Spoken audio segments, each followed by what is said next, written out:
ഒരു യാത്ര പോവുകയാണ്. ബാംഗ്ലൂർക്കാണ് യാത്ര പോകുന്നത്. ട്രെയിനിന് ടിക്കറ്റ് നോക്കിയിരുന്നു, പക്ഷേ കിട്ടിയില്ല. അതുകൊണ്ട് ബസ്സിലാണ് പോകുന്നത്. ജബ്ബാർ ട്രാവൽസിൻ്റെ നല്ലൊരു അടിപൊളി ബസ്സിലാണ് പോകുന്നത്. 2000 രൂപയാണ് ഈ ഒരു ബസ്സിൻ്റെ ടിക്കറ്റ് ചാർജ് കേട്ടോ. തൃശ്ശൂരിൽ നിന്ന് ബാംഗ്ലൂരിൻ്റെ സിൽക്ക് ബോർഡ് എന്ന് പറഞ്ഞ സ്ഥലം വരെയാണ് ഈ യാത്ര ഉള്ളത്. കിടന്നിട്ട് പോകാൻ പറ്റുന്ന ഒരു ബസ്സാണ്. അത്യാവശ്യം നല്ല സൗകര്യങ്ങളൊക്കെ ഉണ്ട്. ഞാൻ ആദ്യമായിട്ടാണ് ഇങ്ങനത്തെ കിടന്നു പോകുന്ന ഒരു ബസ്സിലൊക്കെ യാത്ര ചെയ്യുന്നത്. ഇതുവരെ ഇരുന്ന് പോകുന്ന ബസ്സിലൊക്കെ പോയിട്ടുണ്ട്, പക്ഷേ കിടക്കുന്ന ഒരു ടൈപ്പ് ആദ്യമായിട്ടാണ് കേട്ടോ. നല്ല സൗകര്യങ്ങളുണ്ട്. ബാംഗ്ലൂരിലേക്ക് പോകുന്ന ഒരുവിധ ആളുകളെല്ലാം ചൂസ് ചെയ്യുന്ന ഈ ഒരു ഇങ്ങനത്തെയുള്ള ബസ്സുകളാണെന്ന് തോന്നുന്നു. കാരണം വെച്ചാൽ ട്രെയിനിന് അധികം സീറ്റുകളില്ല, പിന്നെ ജനറൽ കോച്ചുകളിലൊക്കെ ഇടിച്ച് കയറി നിന്നിട്ട് വേണം പോകാൻ വേണ്ടിയിട്ട്. അപ്പോൾ അതൊന്നും ഇല്ലാതെ തിക്കും തിരക്കൊന്നും ഇല്ലാതെ സൗകര്യമായിട്ട് പോകണമെന്നുണ്ടെങ്കിൽ ഇങ്ങനെയുള്ള ബസ്സുകളൊക്കെ നമ്മൾ ബുക്ക് ചെയ്തെടുക്കേണ്ടി വരും. KSRTC ബസ്സുകളൊക്കെ ഇതേപോലെ സർവീസൊക്കെ നടത്തുന്നുണ്ട്. അപ്പോൾ അതിൻ്റെ ഡീറ്റെയിൽസൊന്നും എനിക്ക് ക്ലിയറായിട്ട് അറിയില്ല. ഇത് തന്നെ വേറൊരു കൂട്ടുകാരൻ എനിക്ക് ബുക്ക് ചെയ്ത് തന്നതാണ്. തൃശ്ശൂർ KSRTC സ്റ്റാൻഡിൻ്റെ അടുത്ത് ജബ്ബാർ ട്രാവൽസിൻ്റെ ഒരു ഓഫീസുണ്ട്. അവിടെ നിന്നാണ് ഓൺ ബോർഡ് ആവുന്നത്. കുറച്ച് യാത്രക്കാരൊക്കെ ഒപ്പം കയറാനുണ്ടായിരുന്നു. അത് കഴിഞ്ഞിട്ട് നേരെ മണ്ണുത്തി ചെല്ലുന്നു. മണ്ണുത്തിയിൽ നിന്ന് നാഷണൽ ഹൈവേക്ക് കയറിയിട്ട് അവിടെ ഒരു ഹോട്ടലിൻ്റെ അടുത്തൊന്ന് നിർത്തിയിട്ടുണ്ടായിരുന്നു ഫ്രഷ് ആവാൻ വേണ്ടിയിട്ട്. അപ്പോൾ അവിടെ കുറച്ച് നേരം ഹോൾട്ട്, പിന്നെ അത് കഴിഞ്ഞിട്ട് പിന്നെ അവിടെ നിന്ന് വണ്ടി എടുക്കുകയാണ്. പിന്നെ നമ്മുടെ വണ്ടി നിർത്തുന്നത് ബാംഗ്ലൂരാണ്.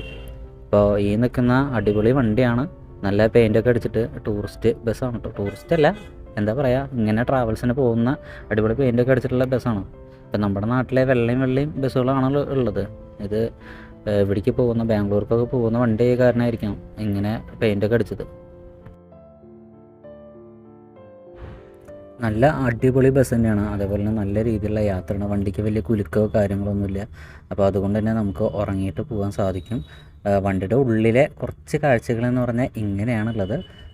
നല്ലൊരു ഭംഗിയുണ്ട് കേട്ടോ. ഞാൻ ആദ്യമാണ് ഇങ്ങനത്തെ ബസ്സിലൊക്കെ യാത്ര ചെയ്യുന്നത്, അതുകൊണ്ടാണ് ഇതൊക്കെ വീഡിയോ എടുത്തിടുന്നത്. നിങ്ങളിൽ പലരും ഇതേപോലെ സ്ഥിരമായിട്ട് യാത്ര ചെയ്യുന്ന ആൾക്കാരായിരിക്കും. ഇതാണ് എൻ്റെ ക്യാബിൻ. നമ്മുടെ ഇപ്പോൾ അപ്പർ ബർത്താണ്.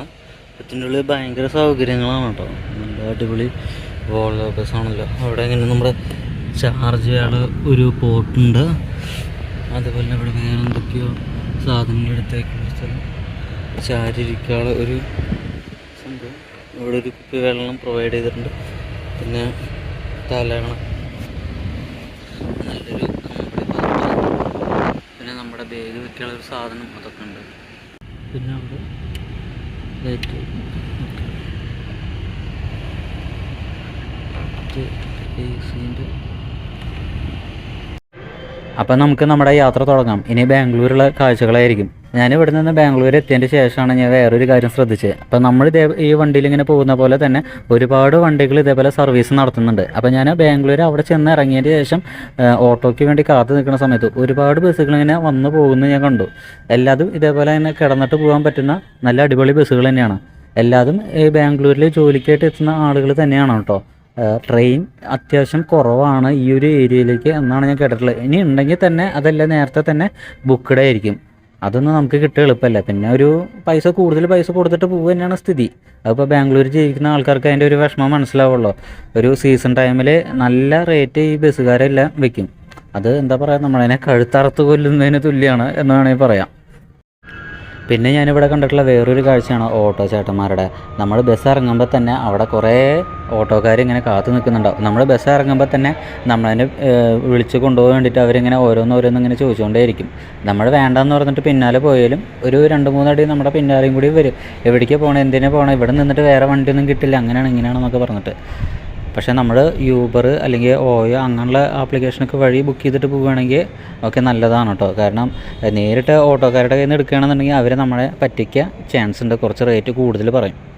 അങ്ങനെ ഞാൻ ബാംഗ്ലൂർ എത്തി. ഇനിയാണ് ഒരു വിറ്റ് നടക്കുന്നത്. എൻ്റെ കൂടെ നടക്കുന്ന ഈ 2 പേരും വേറൊരു റൂമിലും ഞാൻ വേറൊരു റൂമിലുമാണ് താമസിക്കുന്നത്.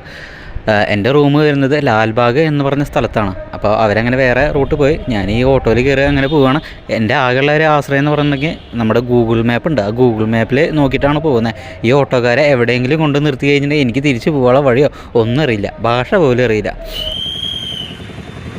ഇനി ഇവിടെ കുറച്ചൊന്ന് കറങ്ങാനൊക്കെ ഉണ്ട്. അപ്പോൾ ലാൽബാഗിൻ്റെ അവിടെ നിന്ന് യാത്ര തുടങ്ങുകയാണ്. അപ്പോൾ അവിടെ കണ്ട കാഴ്ചകളൊക്കെ ഞാനൊന്ന് കാണിച്ചു തരാം. ഓട്ടോയിൽ തന്നെയാണ് പോകുന്നത്. ഓട്ടോയിൽ കയറി കഴിഞ്ഞതിന് ശേഷം പിന്നെ മെട്രോയിൽ കയറിയിട്ടൊക്കെ പോകണം.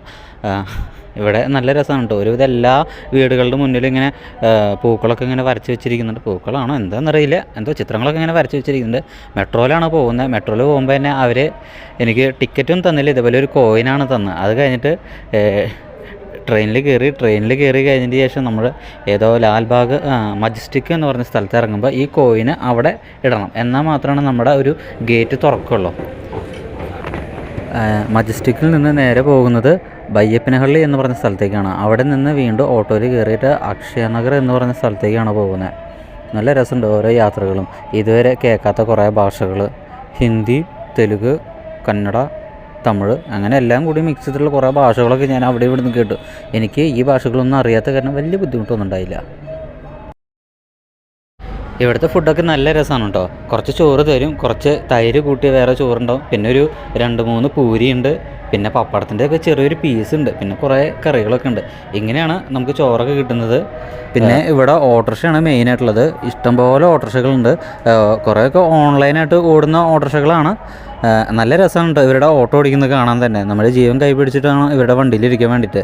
ചില നേരത്തെ വണ്ടി ആക്സിഡൻ്റ് ആവാനൊക്കെ പോകുന്നുണ്ട്, അതായത് വണ്ടി ഇടിക്കാൻ വേണ്ടിയിട്ട്. നല്ല തിക്കും തിരക്കുള്ള റോഡിൽ കൂടെ കുത്തി കയറ്റിയിട്ട് പോവുകയാണല്ലോ. അപ്പോൾ ചെറിയൊരു ഗ്യാപ്പ് കണ്ടാൽ മതി, ഓട്ടോ ചേട്ടന്മാർ അതിൻ്റെ ഉള്ളിൽ കൂടെ തന്നെ കയറ്റി വിടും. അപ്പോൾ തൊട്ടപ്പുറത്ത് വണ്ടി ഇടിക്കുക വരും. പക്ഷേ ഒരൊറ്റ കാര്യമുണ്ട്, എന്ത് സംഭവം ഉണ്ടെങ്കിലും വല്ലാണ്ട് ആരും വഴക്ക് പറയാനോ ചീത്ത പറയാനോ നിൽക്കാറില്ല. കാരണം നമ്മുടെ നാട്ടിലൊക്കെ അങ്ങനെ വണ്ടി ഇടിക്കാനൊക്കെ പോയിട്ടുണ്ടെങ്കിൽ 4 തെറി പറച്ചിലും കാര്യങ്ങളൊക്കെ ഉണ്ടാവും. ഇവിടെ തെറി പറയാൻ പോലും സമയമില്ല, അവർക്ക് അത്രയും തിരക്കാണ്. എന്തെങ്കിലും പ്രശ്നം വന്നാൽ സോൾവ് ആയി അപ്പം തന്നെ അവർ വണ്ടി എടുത്തിട്ട് പോവുകയാണ്.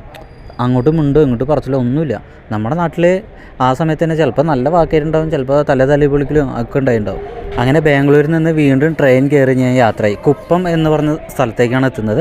ഈ കുപ്പം എന്ന് പറഞ്ഞ സ്ഥലം നിൽക്കുന്നത് ആന്ധ്രാപ്രദേശിലാണ് കേട്ടോ. അപ്പോൾ ആന്ധ്രാപ്രദേശിലേക്ക് ഞാനിപ്പോൾ എത്തിയിട്ടുണ്ട്.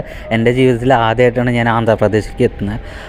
എന്തായാലും വളരെ ചുരുങ്ങിയ സമയം കൊണ്ട് എത്ര ദൂരം ഞാൻ സഞ്ചരിച്ചു. ആന്ധ്രാപ്രദേശ് വരെ എത്തി നമ്മുടെ കേരളത്തിൽ നിന്ന്. ആന്ധ്രാപ്രദേശിലെ ശാന്തിപുരം എന്ന് പറഞ്ഞിട്ടുള്ളൊരു സ്ഥലത്താണ്. അപ്പോൾ ഞാൻ ശരിക്കും ഇറങ്ങേണ്ട സ്ഥലം ഒരു 800 മീറ്റർ അപ്പുറമാണ്. കഴിഞ്ഞ സ്റ്റോപ്പായിരുന്നു. സ്ഥലം മാറിയിട്ട് ഇവിടെ വന്ന് ഇറങ്ങി. ഇനി തിരിച്ചിപ്പോൾ അങ്ങോട്ട് നടന്നുകൊണ്ടിരിക്കുകയാണ്. പോണ വഴിയിലൊരു അമ്പലം കണ്ടതാണ്, ചെറിയൊരു അമ്പലം.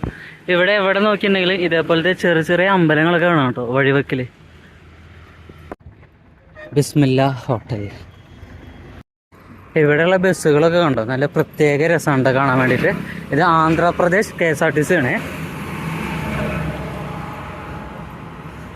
അവിടെ ആന്ധ്രാപ്രദേശ് ഗ്രാമീണ ബാങ്ക് കാണുന്നുണ്ട്. ഇതാണ് ആന്ധ്രാപ്രദേശിൻ്റെ ഒരു ഹൈവേ. ഇത് തമിഴ്നാട്ടിലേക്ക് പോകുന്നു. ഇവിടുത്തെ ഒരു പ്രത്യേകത എന്താണെന്നറിയാം, ഇവിടെ ഉള്ളവർക്ക് നേതാക്കന്മാരെ തന്നെ ഭയങ്കര ഇഷ്ടമാണ്. അപ്പോൾ അതുകൊണ്ട് തന്നെ നേതാക്കന്മാരുടെ ഇങ്ങനെ ഒരു ശില്പം ഇവിടെ ഉണ്ടാക്കി വെച്ചിട്ടുണ്ട്. നമ്മുടെ നാട്ടിലും ശില്പം ഉണ്ടാക്കി വെക്കുന്നുണ്ട്. പക്ഷേ ഇവിടുത്തെ പ്രത്യേകത എന്ന് പറഞ്ഞാൽ ആ ശില്പത്തിലേക്ക് കയറി പോകാനുള്ള പടി കൂടി അവരുണ്ടാക്കി വെക്കുന്നുണ്ട്. ഇപ്പോൾ പുതിയൊരു ശില്പത്തിൻ്റെ പണി കഴിഞ്ഞിട്ടുണ്ട്. അതിൻ്റെ അനാച്ഛാദനം ഉദ്ഘാടനം കാര്യങ്ങളൊന്നും കഴിഞ്ഞിട്ടില്ലെന്ന് തോന്നുന്നു, മൂടി വെച്ചിരിക്കുകയാണ്. ഇവരിങ്ങനെ ഈ പടികളിങ്ങനെ കയറ്റി വെച്ചിരിക്കുന്നത് വേറെ ഒന്നിനല്ല. ഇപ്പോൾ എന്തെങ്കിലുമൊക്കെ ഫംഗ്ഷൻ വരുമ്പോൾ ആളുകൾക്ക് ജാഥയായിട്ട് വിളിച്ച് കയറിയിട്ട് അവിടെ പൂമാലിട്ട് പിന്നെ പാലാഭിഷേകമൊക്കെ നടത്തുന്നതായിരിക്കും. നിങ്ങൾ ഈ ബോർഡ് കണ്ടോ, KGFയിലേക്ക് ഞാൻ നിൽക്കുന്ന സ്ഥലത്ത് നിന്ന് 23 കിലോമീറ്റർ ഉള്ളൂ കേട്ടോ.